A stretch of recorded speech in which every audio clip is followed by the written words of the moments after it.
ወመንፈስ ቅዱስ አሐዱ አምላክ። በስመ አብ ወወልድ ወመንፈስ ቅዱስ አሐዱ አምላክ። በስመ አብ ወወልድ ወመንፈስ ቅዱስ አሐዱ አምላክ። በባህሪው ሞት በመንግስቱ ሽረት የሌለበት ቅድመ ዓለም ሳይፈጠር የነበረ ዓለምን የፈጠረ ዓለምን አሳልፎ የሚኖር የአባቶቻችን አምላክ ቅዱስ እግዚአብሔር በሀብት ስቦ በረድኤት አቅርቦ በቅዱስ ቦታው ስለሰበሰበን ስሙ የተመሰገነ ይሁን። እግዚአብሔርን የወለደችልን መድኃኒታችን የተገኘባት የድኅነታችን ምስራቅ ድንግል ማርያም ወላዲት አምላክ ቅዱስ መስቀሉ፣ ቅዱሳን መላእክት፣ ነቢያት፣ ሐዋርያት፣ ሰማዕታት፣ ደናግል፣ መነኮሳት ሁሉም ቅዱሳን እግዚአብሔር ያከበረው ስማቸው የተመሰገነ ይሁን። በረከታቸው ይደርብን። የተከበሩ አባታችን መላከ ብርሃን መምህር አእምሮ የዚህ ታላቅ ደብር አስተዳዳሪ፣ የተከበራችሁ መምህራን፣ አባቶች፣ ካህናት፣ ዲያቆናት፣ ወንድሞች፣ እግዚአብሔርን የምትወዱት ይልቁንም እግዚአብሔር የሚወዳችሁ የእግዚአብሔር ቤተሰቦች፣ ምዕመናን አንድ አምላክ በሚሆን በአብ በወልድ በመንፈስ ቅዱስ ስም እንደምን ዋላችሁ? እንደምን ሰነበታችሁ? እንደምን አመሻችሁ? ኃጢአታችን ይቅር ብሎ እስከዚህ ሰዓት ያደረሰን አምላክ ስሙ የተመሰገነ ይሁን። በልቡናችን መልካም ቃል እንዲጻፍበት የቃሉን ደጅ ከፍቶ እንዲያስተምረን ቅዱስ ፈቃዱ ይሁንልን። እግዚአብሔር እንደወደደ የፈቀደውን ያህል ጊዜ እንማማራለን። የምንማማርበት ርዕስ ስለ እብድ ውሻ ነው የምንማማረው። እብድ ውሻ በሉ እስኪ፣ እንደገና በሉ፣ እንደገና በሉ። ስለ እብድ ውሻ እንማማራለን።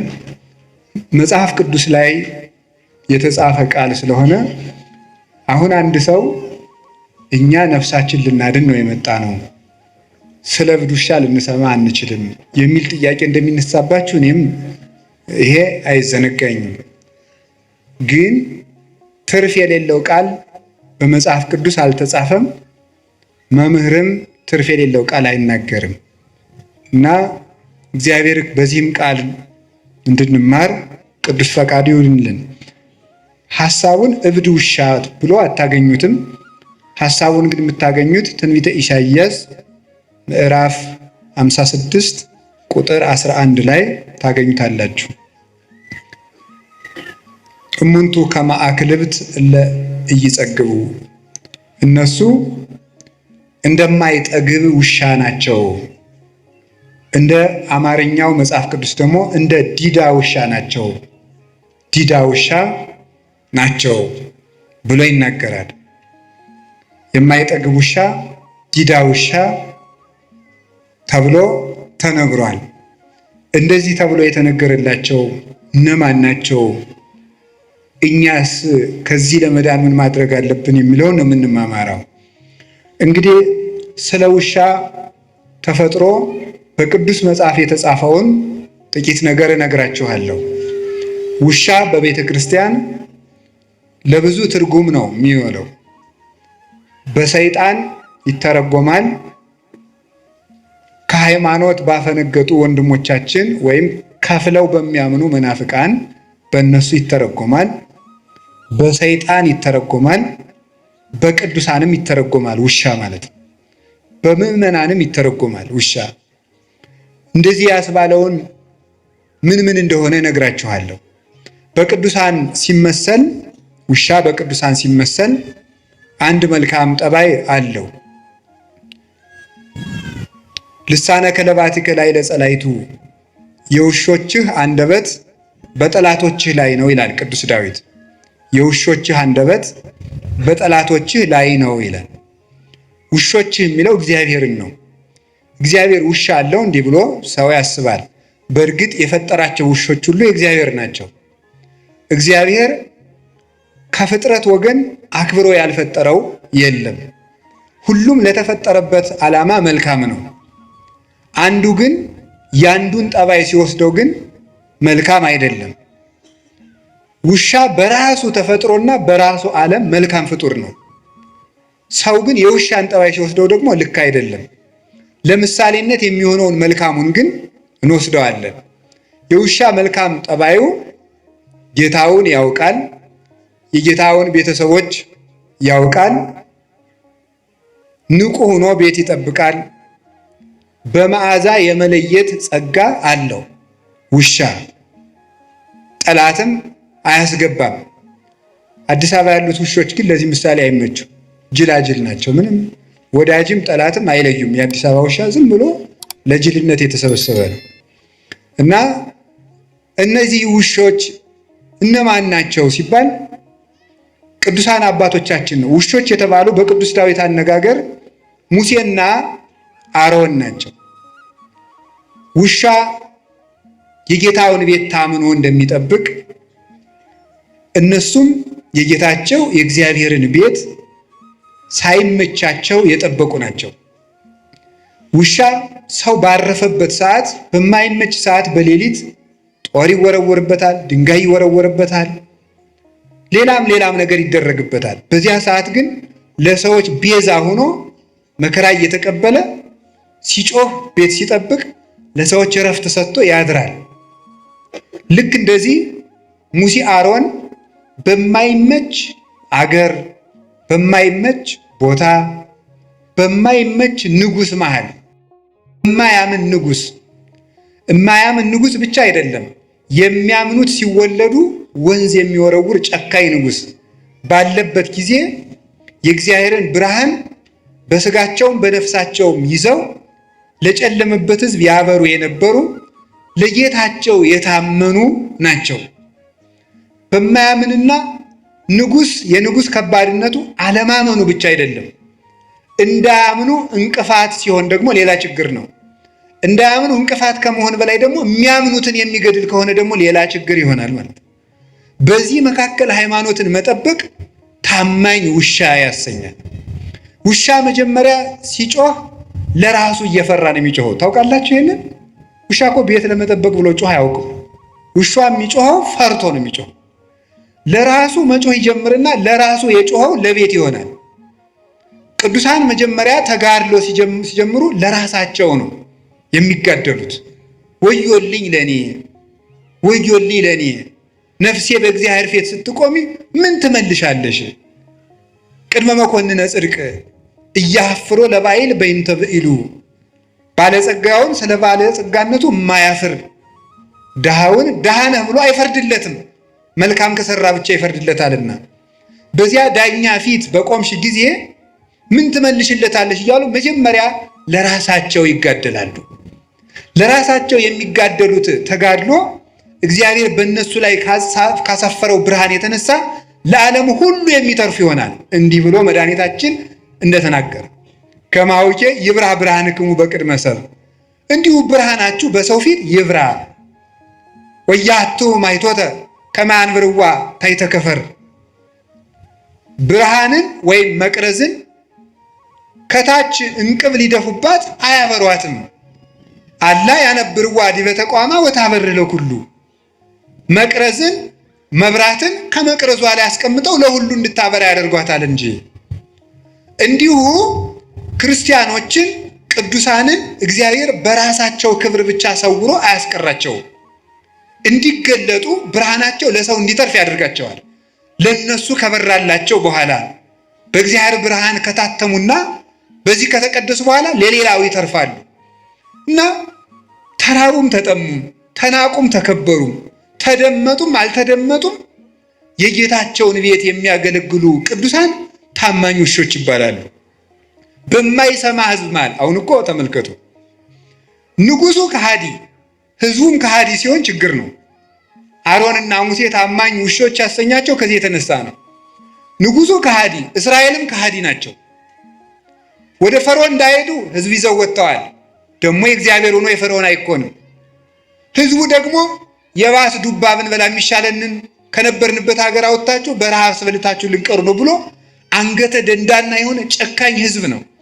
እንዲያውም አባታችን ርዕሰ ነቢያት ሙሴ አንድ ቀን እንዲህ ብሏል፣ ይሄንን ሕዝብ በውኑን የፈጠርኩትን ተው እግዚአብሔር ሆይ ተው፣ ህዝቡን አትቅሰፍ፣ ሰው ራሱ አንተን ያመሃል አለ። ያመሃል ይሄ ህዝብ ጣዖት እያመለከ ስታስቸገረኝ ላጠፋው ነው ቢል እግዚአብሔር ተው አንተን ያመሃል። እግዚአብሔር እንዳይታማ የሚቆረቆር ነበረ ሙሴ። ከዚያ ምን ብሎ ነው የሚቆረቆርለት? በረሃ አውጥቶ ሲያበላ ማብላት ሲያቅተው ጊዜ በመቅሰፍት ፈጃቸው ይለዋል። ስለዚህ መመገብ የማይችል ፈጣሪ ብለው ያሟል፣ ተው አትፍጃቸው ብሎ ለአምልኮቱ ተቆርቁሮ ድንጋይ ይዘው ሊወግሩት ለሚመኙ ህዝብ ለነሱ ለእግዚአብሔር አምልኮት ይቀና ነበረ። እኛ ለእግዚአብሔር እንደው አሁን እግዚአብሔር ይታማል፣ እግዚአብሔር ይሰደባል ብሎ የሚያስብ ሰው አለ? ወበእንቲአክሙ ይጸርፉ ለአሕዛብ፣ አሕዛብ ላይ ለስመ እግዚአብሔር፣ በእናንተ ምክንያት አሕዛብ የእግዚአብሔርን ስም ይሰድባሉ ይላል ቅዱስ ጳውሎስ። አስቀድሞ ኢሳይያስ የተናገረው ነው። በእናንተ ምክንያት አሕዛብ እግዚአብሔርን ይሰድቡታል። ምን ብለው ነው የሚሰድቡት? አሕዛብ በክርስቲያን ምክንያት እግዚአብሔር ይሰድባሉ። ምን ብለው ነው የሚሰድቡት? ክርስቲያኖች ኃጢአት የሚሰሩ ለምንድን ነው ተብሎ ሲጠየቅ አምላካቸው ኃጢአት የሚወድ ስለሆነ ይሆናላ ብለው ነው የሚሰድቡት ማለት ነው። አምላካቸው ኃጢአት ስለሚወድ ነው ኃጢአት የሚሰሩ ብለው በዚህ ምክንያት እግዚአብሔር ይሰደባል። እግዚአብሔር እንዳይሰደብ ብለው በእውነቱ ማለት ነው ጽድቅ መስራት እንኳን ባይሆንልን እግዚአብሔር እንዳይሰደብ ብለን እንኳን መልካም መሆን አለብን በእውነቱ ማለት ነው። እግዚአብሔር እንዳይሰደብ የእኛን ተውት፣ እኛ ባንድን እንኳን ፈጣሪን እንኳን እኮ ለእግዚአብሔር ለትልቅ ሰው ተብሎ እኮ ጥሩ ስራ ይሰራል። እንዴት ከገሌ መሃል እንዲህ ይህን እናገራለሁ አታፍርም እንዴ ይባላል እኮ። እግዚአብሔርን ፊታችን አስቀምጠን እግዚአብሔር እጅ ላይ ሆነን በእግዚአብሔር መሰረት ላይ ቁመን እግዚአብሔርን ጣራ አድርገን በእግዚአብሔር መሃል ሆነን በእግዚአብሔር ፊት ሆነን እንዲሆነን እግዚአብሔርን እናሰድባለን ብለን ከክፋት አለመመለሳችን ምን አይነት ይቅርታ ይደረግልናል? እግዚአብሔርን መፍራት አቅቶን እግዚአብሔርን ያሰደብነው እኛ አይደለንም ወይ? ያስደፈርን እኛ አይደለንም ወይ? ቤተክርስቲያንን ያስደፈርን እኛ አይደለንም ወይ? ምን አድርገን በሉኝ? ክፉ በመሆናችን ኃጢአታችን ከነሱ ከአሕዛብ ጋር እግዚአብሔርን ከማያመልኩ ሰዎች ጋር እኩል በመሆኑ እና ሳይመቸው ክርስቲያን የሚሆን እርሱ ታማኝ ውሻ ይባላል። ጌታውን የሚለይ እንጀራ የጣለለትን የሚለይ የጌታውን ቤተሰቦች የሚለይ እሱ ውሻ ይባላል። ታማኝ ውሻ ቤተሰቡን ሁሉ የሚያውቅ። አሁን እዚህ ውስጥ አስነስቼ ብጠይቅ ሃይማኖቱን የሚናገር ምእመን አገኛለሁ ብዬ አላስብም። እርግጠኛ ነው የምሆነው በእናንተ በእውነት ማለት ነው። እንዲሁ ለእናንተ መብቃት አያስፈልገኝም፣ እናንተን ስለማውቃችሁ ማለት ነው። ከዚህ ውስጥ ሃይማኖታችሁ ምንድን ነው ሲበብት ብዬ ተዋሂዶ ምንድን ነው አናውቀው። እንዲሁ እኮ አሁን እንዴ ይገርማችኋል። የማያውቅ ሰው ማወቅም የማይፈልግ ሰው ከእንዲህ ያለ በሽተኛ እግዚአብሔር ይሰውራችሁ። ታሞ መድኃኒትም ማዋጥ የማይፈልግ እዚህ በላይ ችግር አለን። እማናውቅ ለማወቅም ፈቃደኞች ያይደለን ደግሞ ድንቁርናችን ይዘን የምንመጻደቅ ተመጻዳቂዎች ለሁሉም ነገር። የዚህ ዘመን ሰውን የሚያስደንቀኝ በመሰላችሁ አንዱ ለሁሉም ነገር እውቀት አለ። ምን ማለት ነው? ለሁሉም ሰው ፖለቲካም ይናገራል፣ ሊቅ ነው። በዚያም ቤተክርስቲያን ላይ ይናገራል፣ በዚያም ሊቅ ነው። የማያውቀው እውቀት የለውም። ስለዚህ ሁሉንም አያውቅም ማለት ነው። ሁሉንም ስለማያውቅ ሁሉንም አያውቅ። እንዴት ሰው ሁሉን ሊያውቅ ይችላል? እንዴት ሰው ሁሉ ቦታ ሊቅ ይሆናል? ሁሉም ቦታ እጃችሁን ታወጣላችሁ። ሁሉም ቦታ ሲኖዶስን ለመተቸትም ሊቅ ናችሁ። ጳጳሳትን ለመተቸትም ሊቅ ናችሁ። የገዳም ስርዓትም ታውቃላችሁ። ስርዓተ ካህናት ታውቃላችሁ። የዲቁናን ጠባይም ታውቃላችሁ። ስርዓተ መንግስት ታውቃላችሁ። እኔ የዚህ ዘመን ሰው የማያውቀው ሰው አለን? የማያውቀው ነገር በጣም ሊቅ ናችሁ ማለት ነው። እኔ እውነቴን ነው የምነግራችሁ። ከእንዲህ ያለ ሁሉን አዋቂነት መመለስ አለብን በእውነቱ ማለት ነው። ድንቁርና በእውነቱ ቤት ሰርቶብን ያለን። ድሮ ጥበብ ቤቷን ሰራች ነበር የሚባለው። አሁንም ቤተክርስቲያን ትለዋለች።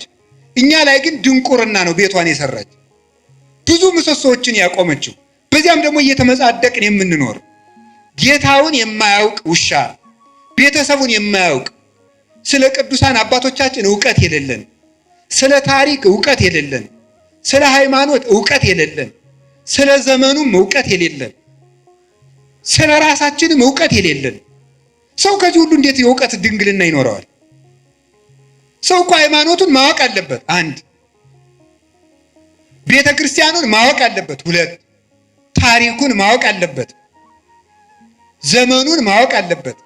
ራሱን ማወቅ አለበት። ሰው ምን ማለት እንደሆነ ብናውቅ ኑሮ እውነት በማይረባ ልክስክስ ነገር ታስረን እንኖር ነበረ? ሰው እስኪ ምንድን ነው ብላችሁ እስኪ ጠይቁ። እኔ እኮ ሰው ነኝ ብላችሁ አስባችሁን? እኔ ጅብ አይደለሁም፣ እኔ ውሻ አይደለሁም፣ እኔ አይጥ አይደለሁም አትሉም እንዴ? ያገኘውን የሚበላ እኮ አይጥ ነው። ዝም ብሎ ሳይመርጥ የሚበላ ጊዜም ሰዓትም የማይመርጥ። እኛ ውሻ አይደለም፣ እኛ እባቦች አይደለም፣ እኛ ነምር አይደለንም፣ እኛ ጭልፊት አይደለንም አትሉም? ከላይ ሆኖ የሚነጥቃል ይሄ ጭልፊት፣ ከላይ ሆኖ መንጠቅ። እንደዚህ ያለ ሁሉ ነፃ መሆን የምንችለው ውሻነታችንን መልካም ስናደርገው ነው። ታማኝ ውሻ እንድንሆን አምላከ ቅዱሳን ይርዳን። ውሻ ቤተሰቡን የሚያውቀው በመዓዛው ነው። ጌታ በቅዱስ ጳውሎስ አድሮ እንደተናገረ እንዲህ ይላል፣ ንሕነሰ መዓዛሁ ለክርስቶስ ንሕነ አለ ቅዱስ ጳውሎስ። እኛ የክርስቶስ መዓዛ ነን። እስኪ በሉ እኛ የማን መዓዛ ነን? ምን ማለት መሰላችሁ? ሊቃውንቱ ሲተረጉም ልብስ በመዓዛው ይታወቃል። የዛሬ ልብስ እንኳን ብዙ አይታወቅም። ለዚህ ምሳሌ የምንመች የገጠር ልጆች ነን። የገጠር ልጆች እናትና አባቶቻችን ሽቱ ስለማይረጩ የእናታችን ወዝም የአባታችን ወዝም እናውቃለን። ይሄ የአባባ ጋቢ ነው፣ ይሄ የማማ ጋቢ ነው። የከተማ ሰው ግን ሁሉም ሽቱ ስለሚረጭ አይታወቅም የማን ወዝ እንደሆነ ማለት ነው። ልብሱም አይታወቅም። ይሄን እንኳን ችግር የለውም፣ ኃጢአታችሁ አይደለም። ይሄ ዘመን አሰልጥኖላችሁ ነው ማለት ነው። እኛ ግን የአባታችን ወዝ ምን እንደሆነ እናውቀዋለን። ሲቆፍር ያፈሰሰው ወዙ የማማን ወዝ እናውቀዋለን። ስትጋግር የኩበቱ ጢስ በሱ እናውቀዋለን። ይሄ እናቴ ጋቢ ነው እንላለን ማለት ነው። ከዛ ሊቃውንቱ በዚህ ነው የተረጎሙት። ይሄ ይትባህል ካልገባን መጽሐፉም አይገባም። ምንድነው መዓዛ? የክርስቶስ መዓዛ ነን። ልብስ በመዓዛው እንዲታወቅ እኛም የክርስቶስ መታወቂያ ነን ማለት ነው ይላሉ። እኛ የክርስቶስ መታወቂያ ነን። ሰዎች ክርስቶስን የሚያውቁት እኛን አይተው ነው ማለት ነው። እኛን አይተው ክርስቶስን ያውቁታል። በሞቴ የማን መታወቂያ ናችሁ እናንተ? ኧረ በሞቴ ተባርፋችሁ ቁጭ በሉ። ደፋሮች ናችሁ እናንተ። የክርስቶስ ትላላችሁ። አሁን እናንተ የክርስቶስ መታወቂያ ናችሁ። በዘፈናችሁ ነው የክርስቶስ መታወቂያ የምትሆኑት። በግርግራችሁ በተሳዳቢነታችሁ ነው የክርስቶስ የምትሆኑ። በእንቅልፋምነታችሁ በሆዳምነታችሁ ነው። ዛሬ ሰውዬ ሊሳደብ ነው የመጣ። እኔ ብትሉ ምን ጨነቀኝ፣ ነፍሳችሁ ትዳን እንጂ። ስለዚህ የማን መታወቂያ ነኝ? ሰው እኔን አይቶ ማንን የሚያየው? እኔን አይቶ ጋኔንን ነው የሚያይ ክርስቶስን። በውሸታችን የማን መታወቂያ ነው? ያጋንንት። ውሸት የጋኔን ነው። በነገረ ሰሪነታችን የማን መታወቂያ ነው? ያጋንንት። መለያየትን የሚሰራ ጋኔን ነው። በነፍሰ ገዳይነታችን የማን መታወቂያ ነው? የጋኔን። እስመ እምትካት ቀታሌ ነፍሰ ሰብ ውእቱ። ሐሰትን አመንጭቶ ዛሬ እኮ ሰት ምንድነው? የከተማ ሰው ኃጢአትን ሲያቻችል ምንድነው የሚለው? ኖርማል ነው የሚለው አይደለም። ኃጢአትን በደንብ ሊሰራ ሲፈልግ ኖርማል ነው የሚለው ማለት ነው። አረ ኖርማል አይደለም። እንዴት ኃጢአት ኖርማል ይሆናል? ውሸታውን ኖርማል ነው አይደለም? ለእናንተ ውሸት ኖርማል ነው። አሁን ሰው መዋሸት እዚህ ጫፍ ላይ ደርሻለሁ ይላል። ገና ስንት ኪሎ ሜትር ተቀምጦ ማለት እንዴት ውሸትን ትለምዳል? እግዚአብሔር እውነት ነው በሉ እስኪ በሉ። ጨምሩ። ሐሰት የማን ነው? የሰይጣን በሉ እንጂ። የሚዋሽ ሰው የማን መታወቂያ ነው? ከዚህ በኋላ ብትዋሹ የማን መታወቂያ ናቸው? ሰይጣንን መምሰል የምትፈልጉ የሰይጣን መታወቂያ ይታተምላችኋል። ዋሹ። ክርስቶስን መምሰል ከፈልጋችሁ እውነተኞቹ ነው። በየትኛውም ነገር አትዋሹ። ለምን ዛሬ አትሞቱም? ውሸት መቆም አለበት። ይህ የኛ መዓዛ አይደለም። ሁለንተናችሁ፣ አነጋገራችን፣ አመጋገባችን፣ አረማመዳችን፣ አለባበሳችን ማንን ያሳያል ነው? እንዲሁ በሞት ወንዶችም ሴቶችም ዝም ብላችሁ አባ ቄስ ይሄ ልብስ ኃጢአት ነው ጽድቅ ነው የሚለው ተው ዝም ብላችሁ። ይሄ ልብስ የማን መታወቂያ ነው ማለት። አሁን ሴት ሱሪ ብትለብስ ኃጢአት ነው ጽድቅ ነው ከማለት ይልቅ ሴት ሱሪ ስትለብስ ማንን ነው የምታሳየን ነው? ክርስቶስን ነው የምታሳየን? ድንግል ማርያምን ነው የምታሳየን ነው? ማንን ነው የምታሳየን? እውነት ይሄ ነገር ክርስቶስን ያሳያል ወይ ብላችሁ አስቡና ያሳያል ካላችሁ ልበሱት። ህሊናችሁ ተፈጥሮ አያስተምራችሁም? ምን አለ ቅዱስ ጳውሎስ። ተፈጥሮ አያስተምራችሁም? ምን በተፈጥሮ አትማሩም ወይ? ማን ምን መልበስ እንዳለባችሁ እንዴ ሱሪ አትልበስ የሚል ምን መጽሐፍ ቅዱስ አለ? ኦሪት ዘዳግም ያለውም እኮ ወንድ የሴትን ሴት የወንድን አይልበስ ነው የሚል እንጂ ሱሪ የወንድ ነው የሚል ግን የለም ይላል። ተመልከቱ። ለክፋትማ ለከይሰ ጠቢባን ሙንቱ ለተንኮል ይራቀቃሉ አለ ኢሳይያስ። ለተንኮል ሊቅ ናቸው አለ በእውነቱ ማለት ነው። ግን ተፈጥሮ አያስተምራችሁም ወይ? ስለዚህ ስትናገሩ ስትሳደቡ ቆይ ኋላ እመጣበታለሁ። የማን ማዛ ናችሁ? ንግግራችሁ ማንን ነው የሚገልጠው? የባለ ትዳሮች ትዳር እውነት ክርስቶስን ነው የሚያሳየው ወይ? የካህናት ክህነት፣ የዲያቆናት ዲቁና ማንን ነው የሚያሳየው? ክርስቶስን ለማሳየት ነው ወይ የምናስቀድሰው? ክርስቶስን ለማሳየት ነው ወይ የምንቀድሰው? የምትማረው የምትኖሩት ማን ልታሳዩ ነው? ዘራችሁን ልታሳዩ ነው? ከጀርባችሁ ያለውን ሰው ልታሳዩን ነው? ክርስቶስን ልናሳይ የተፈጠርን ሰዎች ነን። ሰዎች እኛን አይተው እግዚአብሔርን ማየት አለባቸው። በእኛ አውሬነት መታየት የለበትም። በእኛ ሰይጣንነት መታየት የለበትም። እንዲህ ያለውን ነገር እንድናሳይ አምላከ ቅዱሳን ይርዳን። መጣላት ማንን ነው የሚያሳየው? የማን መታወቂያ ነው? በሉ ተነሱ። ምን አላችሁኝ? ጌታችን መድኃኒታችን ኢየሱስ ክርስቶስ ለቅዱሳን ሐዋርያት እንዲህ አላቸው፣ በዚህ የእኔ ደቀ መዛሙርት እንደሆናችሁ ሰዎች ያውቋችኋል አላቸው። በምንድን ነው? ጌታ እንግዲህ ሐዋርያት እንዲህ ብሏቸዋል፣ ሙት ታነሳላችሁ፣ ድዊ ትፈውሳላችሁ፣ አጋንንት ታወጣላችሁ፣ ለምጽ ታነጻላችሁ፣ ዓለምን ታጠምቃላችሁ፣ በ12 ወንበር ተቀምጣችሁ ትፈርዳላችሁ። በቃ እናንተ በዓለም ላይ የከበራችሁ ናችሁ፣ የምድር ጨው ናችሁ፣ የምድር ብርሃን ናችሁ ብሏቸዋል። በዚህ የክርስቶስ መሆናቸው ይታወቃል አይደለም? ዝም ብትሉ ደግሞ ጥሩ ነው አይደለም ያላቸው። በዚህ የኔ መሆናችሁ ይታወቃል አላቸው። እምከመ ተፋቀርክሙ በባይናቲክሙ ወበዝንቱ ያአምሩክሙ ሰብ ከመ አርዳኢ አንትሙ። እርስ በርሳችሁ ስትፋቀሩ ሰዎች የኔ እንደሆናችሁ በዚህ ያውቋችኋል። የክርስቶስ የመሆን መታወቂያው አለ። ይሄንን ይዞ ቅዱስ ዮሐንስ አፈወርቅ ሙት ማንሳት አይደለም መዋደድ ነው እንጂ ይላል። ሙት ማንሳት የክርስቶስ የመሆን ምልክት አይደለም። አጋንንትም ቢሆን በምታት ሙት ያስነሳሉ። አጋንንትም ቢሆን ይፈውሳሉ እኮ። እንዴት አጋንንት ይፈውሳሉ? አጋንንት ሲፈውሱ ምን ማለት መሰላችሁ? ከአንድ ሰውዬ ላይ ጋኔን ካደረበት ከፈዋሹ ላይ ጋኔን አለ በሉ። ከተፈዋሹ ላይ ደግሞ ጋኔን ካለበት ይሄኛው ጋኔን ሰውን ጨርሶ ያ ጋኔን ለማድረግ እዛ ላይ ያለው ጋኔን ይወጣል። ይቆይና ከዛ በሌላ ቀን መለስ ይል አሁን ልውጣና ሌላ ሰው ጨምሬ ላሳስት ብሎ ወጥቶ ለቀቅ አድርጎት ይቆያል። አይዋ አስለቀቀው ተብሎ እዚያ በኋላ ይነገርለታል ማለት ነው። ጋኔን ምን ጨነቀው? የባሰ ኃጢአት ለማሰራት ከጥቂት ኃጢአት ይጠብቃል ሰይጣን። ነፍስ ማስገደል ከፈለገ ሌላ ነገር ያደርጋል። ሌላውን ኃጢአት ያስተዋል። የምትክድለት ከሆነ አንተን በጫት ማደንዘዝ፣ በሱስ ማደንዘዝ ለምን ይፈልጋል? ሰው ራሱን ከተቆረጠ በኋላ ቀይ ካባ እንደርብለት ቢጫ ካባ እንደርብለት ይባላል። አንገቱን ተቆርጦ የለም ራሱ እኮ የለም። ራሱ እኮ ክርስቶስ ነው። ክርስቶስን አጥቶ ሰው ሱስ ባይኖርበት፣ ባይሰክር፣ ንግግሩ ጥሩ ቢሆን፣ ባይሰርቅ፣ ክርስቶስን ከካደ በኋላ ምግባር ምን ይሰራለታል? ያለ መሰረት የሚቆም ቤት እንደሌለ ማለት ነው። ስለዚህ ሰይጣን የባሰውን ኃጢአት ለማሰራት አንድ መፍትሄ ይሰጣል።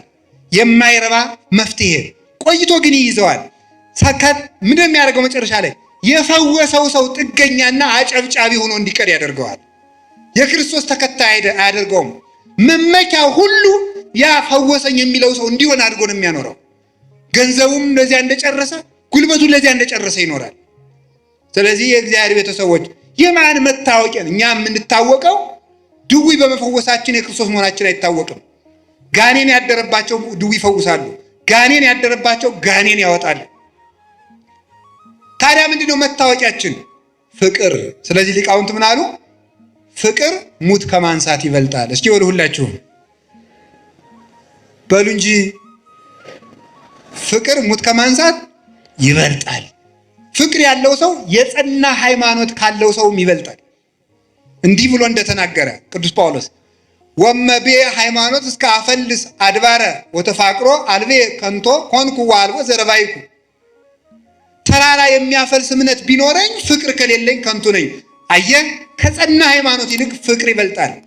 ሃይማኖት ኑሮ ፍቅር ከሌለ በሃይማኖቱ አትድንበትም። ፍቅር ከሰማዕትነትም ይበልጣል። ወመኒ ወሀብኩ ኩሎ ሥጋዬ ለእውየተ እሳት። ተመልከቱ፣ ሥጋዬን እንኳን ለእሳት መቃጠል አሳልፌ ብሰጥ ፍቅር ከሌለኝ ምንም የምጠቀመው ነገር የለኝም። ወመኒ ወሀብኩ ኩሎ ንዋዬ ለምጽዋት፣ ገንዘቤን ሁሉ ለምጽዋት ብሰጥ ፍቅር ከሌለኝ ከንቱ ነኝ። ኮንኩ ከመ ከበሮ ዘይዘበጥ ወከመ ብርት ዘይነቁ፣ እንደሚንሿሿ ጸናጽል እንደሚመታ ከበሮ። የዚህ ትርጉም ገብቷችሁ ያውቃል? እኔ ከበሮ ያሳዝነኛል። አያሳዝናችሁም? ሌሊቱን ሙሉ ሲለፋ አድሮ በማይሌት እኛ ወደ ዝክር ስንሄድ እሱ እዚያው ተጋድሞ ይቀራል። ይሄው ነው የከበሮ ልፋት የሚባለው ማለት። ጸናጽል ሌሊቱን ሙሉ ቀጭ ቀጭ ስትል አድራ እነ የኔታ መርጌታ በዋንጫ ስለ ቅዱስ ሚካኤል እያሉ ሲጠጡ ከበሮ ጸናጽል እዚያው ሸዋ ብላ ትቀራለች። ምን ማለት ነው? ስለዚህ ፍቅር የሌለው ሰው አንገቱን እንደ ቀለበት እስከሚቀጥን ድረስ ቢሰግድ እንኳን ከለፋበት ስግደት የሚያተርፈው ነገር የለውም ማለት ነው። ምንም መስዋዕት ቢያቀርብ ቤተ ክርስቲያን በዕንቁ በወርቅ ቢሰራ፣ ለምን ወርቅ አይኑን ግድግዳ አድርጎ ቤተ ክርስቲያን ለምን አይሰራም? ለምን ገዳም አይሰራም? ለምን አብነት ትምህርት ቤት አይሰጥም? ልጁን እንኳን ቢገብር ለምን አንገቱን ቆርጦ አይሰጥም? ፍቅር የሌለው ሰው ሰማዕት ቢሆን እንኳን አይጸድቅም። ሰማዕት ሆኖ ቢሞት እንኳን ማለት ያልታረቀ ሰው የገጠር ሰው እንዲህ ይላል፣ ሰው የገደለው ሰው ይጸድቃል ይላል። አይጸድቅም። ሰው የገደለው ሰው ይጸድቃል። ሰው ስለገደለ የምትጸድቅ እንዳይመስል። ሰው የገደለው ሰው እንደሚጸድቅ ሰውየው አንተን ስለገደለ ይኮነናል እንጂ ሰውየው አንተን ስለገደለ አንተ አትጸድቅም። ሁሉም ስራውን ተሸክሞ ይቆማል። ሁሉ ጾሮ ይጸውር። ስለዚህ እኛ የክርስቶስ መዓዛ ነን። ውሻ የጌታውንና የቤተሰቡን መዓዛ ለይቶ ያውቃል። እኛም ትክክለኛ የእግዚአብሔር አገልጋዮች የቤቱ ጠባቆች ከሆን መጀመሪያ መዓዛችን እንለይ። ኦርቶዶክሳዊ መዓዛ ይኑረን። ከደመቀበት የምንዘፍን መሆን የለብንም። እንደ ጎርፍ የምንነዳ መሆን የለብንም። የራሳችን ባይታዊ፣ የራሳችን ሰባኪ፣ የራሳችን መነኩሴ ሊኖረን አይገባም። የቤተ ክርስቲያን ሰባኪ፣ የቤተ ክርስቲያን ባይታዊ፣ የቤተ ክርስቲያን መነኩሴ፣ የቤተ ክርስቲያን እረኛ ነው እንጂ የግል ደጋፊ የምንሆነው ሰው ሊኖረን አይገባም። ግለሰብ የምንከተል መሆን የለብንም። መዓዛችሁን ለዩ። እውነቴን እኮ ነው። እኔ አሁን አላችሁ የላችሁ? አሁን እኔ በጣም በጣም በጣም በጣም አዝናለሁ። እንግዲህ የሚከፋችሁ ሰዎች ስለመኖራችሁ ማዝናለሁ። ለምሳሌ እንዲህ ይባላል፣ መምህራችን ባይታዊ ገሌ በዚህ ቀን እዚህ ቤተክርስቲያን ፈውስ ይሰጣሉ ይባላል። ይሄ የማን መዓዛ ነው? ይሄ ክርስቶስ ነው? ይሄ ተክለ ሃይማኖት ነው? ይሄ አቡነ ገብረ መንፈስ ቅዱስ ነው? አይደለም። የአጋንንት መዓዛ ነው ይሄ። ማንኛው ጻድቅ ነው እንደዚህ ያደረገ?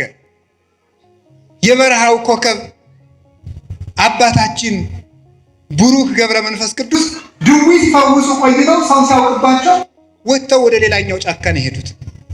አንድ ሰውዬ ገብረ መንፈስ ቅዱስ እዚህ ያሉ ሲባል ሰምቶ መጣ። የታመመ ሰው ይዞ መጣ። ለጥቂት አሁን ይሄዱ አለው። ከዚህ በኋላ እኔ ምን ላድርግ? እሳቸው ያድኑኛል ብዬ ነው የመጣው። ምን አደርጋለሁ? ሂደው አለ። ትዝ ሲለው ትዝ አለኝ፣ እዚህ አካባቢ እሳቸው ተቀምጦ ነበር፣ እዚህ ላይ አስተኛው ይድንልሃል። ሲያስተኛው ዳነለት ማለት። አባታችን አቡነ ተክለ ሃይማኖት ከነ አባ በጸሎተ ሚካኤል ጋር ሳሉ ድውይ እሳት የፈጀው ሰው አረጀን እሳት በላይ ሲል ለተክለ ሃይማኖት አሳየው ሲሉት ይድናል። ዝም ብሎ ወጥ ሲቆሰቁስ ይበላው ሁሉ ሚያም እንዲህ አለ። አረሽ ሆጋ አይኔ ፍንጥር እንጨት ገባ ለተክለ ሃይማኖት አሳየው እረዱ ነው ሲሉት ይድናል። ኋላ መጨረሻ ላይ ሰው መልአክ ነው ወይስ ምንድነው? መልአክ ነው ወይስ ሰው ነው ሲሏቸው ምን እንዳሉ ታውቃላችሁ? አባቴ ኃጢአቴ ታውቆብኛልና ልሂድ ያሰናብቱኛል አበምኔቱ። ቆይ ተክለ ሃይማኖት ጽድቃቸው የታወቀ ኃጢአታቸው ነው። ጽድቃቸው ሲታወቅ ምን የታወቀ ነው ያሉት? እኛ ደግሞ በዚህ ዘመን እያቀድን መብቃት ጀምረናል። በቀመር መብቃት ማለት ነው። ወይ ታምርኩ እንደው ክርስትና ቀልድ ሆነ እኮ በእውነቱ ማለት ነው። እያቀድን መብቃት፣ በቃ እያቀድን መፈወስ። ጌታም እንኳን አላደረገው። ኋላ ብለንስ ደግሞ ኧረ ተው እንዲህ አታድርጉ ተው ሲባል ደግሞ ሰሞኑን አንድ ባይታው እየተናገሩትን ልንገራቸው። መቼስ እንግዲህ ደግሞ እናንተ የምትሉትን ማውቀዋለሁ በሉኝ። ቀንተህ በሉ ችግር የለም በሉ ችግር የለም በሉ መቀበል። ከዚያ ምን አሉ? ምንድን ነው መስሎ እንዲህ ተሳስተዋል እርስዎ። እሳቸው አጋንንትን በአጋንንትን የሚያወጡ ሐሰተኛ ባይታዊ ናቸው ካሏችሁ አሉ። እሺ በስራዬ መኑ በሏቸዋል። በማን መኑ? ወይ መድኃኒዓለም በስራዬ መኑ ማለት የሚችል እኮ እግዚአብሔር ብቻ ነው። ክርስቶስ ብቻ እኮ ነው። ፍጡር እኮ ስራ አለኝ አይልም። እኔ ለተክለ ሃይማኖት በላይ አብነት የለኝም። እሳቸው ምን እንዳሉ እንገራቸው። 99 ዓመት መከራቸውን አይተው ከመላእክት ጋር አጥነው መጥተው ምን እንዳሉ እንገራቸው። እኔ ዓለሙን አብርቼ ለራሴ ጨልሜ የቀረው ዓለምን አጣፍቼ ለራሴ አልጫውንኩ ስራ የሌለኝ ጎደሎ ነኝ። በፈጣሪ ፊት በቆምኩ ጊዜ ምን እመልስለታለሁ ነበር ያሉ። የዛሬዎቹ ደግሞ ስራዬን እመኑልኝ ይሉናል። እነዚህ ታናናሽ ክርስቶሶች ናቸው። የሐሰተኛ መሲህ መንገድ ጠራጊዎች አይደሉም። የማን ማዛን የሚኖር ማጨብጨብ እልል ማለት። እኔ በመምህር አምላክ ይዣቸዋለሁ። ከዚህ ጉባኤ መጨረሻ ላይ እንዳታጨበጭቡ፣ ጉባኤው እስከሚያበቃ ድረስ ማለት ነው። ማጨብጨብ ማጨብጨብ መደለቅ፣ ሲመርቋችሁ ማጨብጨብ፣ ሲረግሟችሁ ማጨብጨብ። እንዲሁ ችግር እኮ ናችሁ እናንተ እኮ ማምላክ እንጂ ማስተዋል አለብን። ከውሻ ማነስ አለበት ሰው እንዴ? ውሻ የጌታውን መዓዛ ያይ ይሄ የማን መዓዛ ነው አትሉ? እስቲ በሞቼ ይሄ የማን መዓዛ ነው በሉ በሉ እንጂ። አዎ የማን መዓዛ ነው? የተክለ ሃይማኖት ነው? የእንጦንስ ነው? የመቃርስ ነው? የዮሐንስ አፈወርቅ ነው? የቄርሎስ ነው? በሉ እስኪ ይኸው ቀንታችሁ። ይህ ቅናት ብቀና እንደው በቅዱስ ቄርሎስ አልቀናም እንዴ? ሞኝ ስንት የሚያስቀና ነገር ሞልቶ ጋር የነዚህ በወደል መቁጠሪያ በጨፈጨፈ ቀናለሁ እንዴ? እኔ የምቀናው በቅዱስ አትናቴዎስ ነው። አሁንም እርግጠኛው ደግሞም ልንገራችሁ፣ ሰው ሁሉ መንግስተ ሰማያት እንዲገባ ተፈቅዷል እንጂ ሰው ሁሉ ጤና እንዲኖረው ያላችሁ መጽሐፍ ቅዱስ ማለት ሰው ሁሉ ይፈወሳል እንዴ? እንዲያ ከሆነ እግዚአብሔር ተመልከቱ። ጋኔን ትዳር እምቢ ብሎኝ አባቴ ገርግር አለብሽ ትዳር እምቢ ብሎኝ አይነ ጥላ አለብሽ በጊዜ ብታገቡ ይሻላችኋል ገርግር እያላችሁ የምትጃጃሉ። እኔ እውነቴን ነው። ቀድሞም ቢብዛችሁ ውስጥ ሚስትሉ ኑራችሁ እድሜያችሁ አለፍ ሲል ገርግር ይህ ነውር ነው በእውነቱ። ጋኔን የለባችሁም። ራሳችሁ ጋኔን እንዳትሆኑ ልቅ እኔ ጋኔን አለብኝ አትበሉ። አዛኘን ቆይ ልንገራችሁ፣ ክርስቲያን ጋኔን አለብኝ አይል። አነ ዘክርስቶስ እኔ ክርስቶስ ነኝ በሉ እስቲ በሉላችሁ። ክርስቶስ ባለበት ሰይጣን አለ? ጋኔን አለብኝ ብላችሁ እንዴት ራሳችሁን እጅ ትሰጣላችሁ? ለሰይጣን ራሳችሁን ትሸጣላችሁ እንዴ? ስለዚህ እግዚአብሔር ቤተሰቦች ልብ ሊኖረን ይገባል። ያስተማረን እግዚአብሔር የተመሰገነ ይሁን። ሌላ ቀን እንጨርሰዋለን። ወስብሐት ለእግዚአብሔር።